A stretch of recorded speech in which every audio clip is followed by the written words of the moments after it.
ಎಲ್ಲ ನನ್ನ ಪ್ರೀತಿಯ ಸೆಲೆಬ್ರಿಟಿಗಳಿಗೆ ನಮಸ್ಕಾರ ಹೇಳಲ್ಲ, ಇಲ್ಲ ಥ್ಯಾಂಕ್ಸ್ ಹೇಳಲ್ಲ, ಇಲ್ಲ ಧನ್ಯವಾದ ಹೇಳಿದ್ರು, ಏನೇ ನನ್ನ ಪದ ಯೂಸ್ ಮಾಡಿದ್ರು ಕೂಡ ತುಂಬ ಕಮ್ಮಿ. ಯಾಕಂದರೆ ನೀವು ತೋರಿಸಿರೋಷ್ಟು ಪ್ರೀತಿ, ಅಭಿಮಾನ ಇನ್ಯಾವತ್ತೂ ಅದನ್ನು ಅದು ಯಾವ ಥರ ರಿಟರ್ನ್ ಮಾಡೋದು ನನಗೂ ಗೊತ್ತಾಗಲ್ಲ. ಬಟ್ ಇವತ್ತು ಆ್ಯಕ್ಚುಲಿ ಇಲ್ಲಿ ಕೂತ್ಕೊಳ್ಳೋಕ್ಕಾಗಲಿ ಹೇಳೋಕ್ಕಾಗಲಿ ಒಂದೇ ಒಂದು ರೀಸನ್ ಏನಂತಂದರೆ, ಈಗ ಆ್ಯಕ್ಚುಲಿ ಬರ್ಡೇ. ಯಾಕಂದರೆ ನೀವುಗಳು ತುಂಬ ಆಸೆ ಪಟ್ಟಿದ್ರಿ, ನನಗೂ ತುಂಬಾ ಆಸೆ ಇತ್ತು. ಯಾಕಂದರೆ ಪ್ರತಿಯೊಬ್ಬರನ್ನು ಮೀಟ್ ಮಾಡಿ ಥ್ಯಾಂಕ್ಸ್ ಹೇಳೋಣ ಅಂತೇಳಿ. ಯಾಕಂದರೆ ಪ್ರತಿ ಸಲ ನೀವು ಬಂದಾಗಲೂ ಎಲ್ರಿಗೂ ನಿಂತ್ಕೊಂಡೆ ಆ್ಯಕ್ಚುಲಿ ಕೈ ಕೊಟ್ಕೊಂಡು ಎಲ್ರಿಗೂ ಒಂದು ಥ್ಯಾಂಕ್ಸ್ ಇಲ್ಲ ವಿಷಸ್ ತೊಗೊಳ್ತಾ ಇದ್ವಿ. ಬಟ್ ಈ ಸಲ ಒಂದೇ ಒಂದು ಪ್ರಾಬ್ಲಮ್ ಏನಂತಂದರೆ, ಏನೋ ದೊಡ್ಡ ಪ್ರಾಬ್ಲಮ್ ಅಂತ ನಾನು ಹೇಳ್ತಲ್ಲ, ನನ್ನ ಹೆಲ್ತ್ ಇಶ್ಯೂ ಅಷ್ಟೇ, ಇನ್ನೇನೂ ಇಲ್ಲ.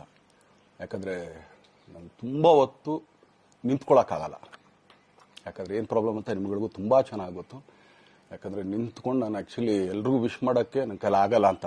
ಯಾಕಂದರೆ ಯಾವಾಗ ಇಂಜೆಕ್ಷನ್ ತೊಗೊಳ್ತೀನೋ ಒಂದು 15-20 ದಿನ ಅಲ್ಲಿ ಬಿ ಓಕೆ. ಬಟ್ ಆಮೇಲೆ ಮತ್ತೆ ಅದ್ರ ಪವರ್ ಕಮ್ಮಿ ಆಗ್ತಿರಂಗೆ ಪೇನ್ ಸ್ಟಾರ್ಟ್ ಆಗುತ್ತೆ. ಸೊ ಆಪ್ರೇಷನ್ ಅನ್ನೋದು ಕಟ್ಟಿಟ್ಟು ಬುತ್ತಿ, ಅದು ಎಲ್ರಿಗೂ ಗೊತ್ತು, ನನಗೂ ಗೊತ್ತದು. ಸೊ ಅದಂತೂ ಮಾಡಿಸ್ಲೇಬೇಕು ನಾನು. ಆದರೆ ಈಗಿರೋ ಕೆಲಸಗಳಲ್ಲಿ ಯಾರಾದ್ರು ನಾನು ಒಪ್ಕೊಂಡಿದ್ದೀನಿ ಸಿನಿಮಾಗಳು. ಸೊ ಯಾಕಂದರೆ ನಾನೆಲ್ಲ ನನ್ನ ನಿರ್ಮಾಪಕರಿಗೂ ಥ್ಯಾಂಕ್ಸ್ ಹೇಳೋಕ್ಕೆ ಇಷ್ಟಪಡ್ತೀನಿ. ಯಾಕಂದರೆ ಇಷ್ಟು ದಿನ ಕಾದರು. ಸೊ ಅದೊಂದು ರೀಸನ್ಗೋಸ್ಕರ ಅವ್ರುಗಳು ಆ್ಯಕ್ಚುಲಿ ಇಷ್ಟು ದಿನ ಕಾದಿದ್ದಾರೆ. ನಾನು ಅವ್ರುಗಳಿಗೆ ಅನ್ಯಾಯ ಮಾಡಬಾರ್ದು. ಯಾಕಂದರೆ ಅವರು ಒಂದೇನೇನೋ ಪ್ರಾಜೆಕ್ಟ್ಗಳನ್ನು ಕೊಟ್ಟಿರ್ತಾರೆ ಅಂಥೇಳಿ. ಸೊ ಅದಕ್ಕೋಸ್ಕರ ಸ್ವಲ್ಪ ಇದು ಮಾಡ್ತಾ ಇದ್ದೀನಿ. ಯಾಕಂದರೆ ಎಲ್ಲಿವರೆಗೂ ಪುಷ್ ಆಗುತ್ತೆ ಅಲ್ಲಿವರೆಗೂ ಪುಷ್ ಮಾಡೋಣ ಅಂತ ನಾನು ಟ್ರೈ ಮಾಡ್ತಾ ಇದ್ದೀನಿ, ಇಲ್ಲ ಅಂತಲ್ಲ. ಸೊ ಆದ್ದರಿಂದ ದಯಮಾಡಿ ಎಲ್ಲ ನನ್ನ ಸೆಲೆಬ್ರಿಟಿಗಳು, ನನ್ನ ಪ್ರೀತಿಯ ಸೆಲೆಬ್ರಿಟಿಗಳು, ಇದೊಂದ್ಸಲಿ ನನಗೆ ಕ್ಷಮೆ ಕೊಟ್ರಿ. ಯಾಕಂದರೆ ನಾನು ಸಿಗ್ತೀನಿ, ನಾನು ಸಿಗಲ್ಲ ಅಂತಲ್ಲ, ಖಂಡಿತ 101% ನಾನು ಸಿಕ್ಕೇ ಸಿಗಬೇಕು. ಯಾಕಂದರೆ ನಿಮ್ಮೆಲ್ಲ ಇಂಡಿವಿಜುವಲಿ ನಾನು ಥ್ಯಾಂಕ್ಸ್ ಹೇಳಲೇಬೇಕು ಅದನ್ನು. ಆದರೆ ಈಗಲ್ಲ, ಇನ್ನೊಂದು ಸ್ವಲ್ಪ ದಿನ ಆಗಲಿ. ಯಾಕಂದರೆ ನಂದು ಸ್ವಲ್ಪ ಯಾಕಂದರೆ ಈಗಲೇ ಕಾಲೆಲ್ಲ ಸ್ವಲ್ಪ ನಂಬಾಗ್ತಾ ಇದೆ. ಸೊ ಸ್ವಲ್ಪ ನಮ್ಮ ಡಾಕ್ಟರ್ ಹತ್ರ ಎಲ್ಲ ನಾನು ಕನ್ಸರ್ನ್ ಮಾಡಿ ಏನು ಮಾಡ್ಬೋದು ಅದಕ್ಕಿನ್ನು ನೆಕ್ಸ್ಟ್ ಅಂತೇಳಿ. ಯಾಕಂದರೆ ಸ್ಪೈನಲ್ ಕಾರ್ಡ್ ಪ್ರಾಬ್ಲಮ್ ನಿಮಗೂ ತುಂಬ ಚೆನ್ನಾಗಿ ಗೊತ್ತು. ಸೊ ಇದೊಂದು.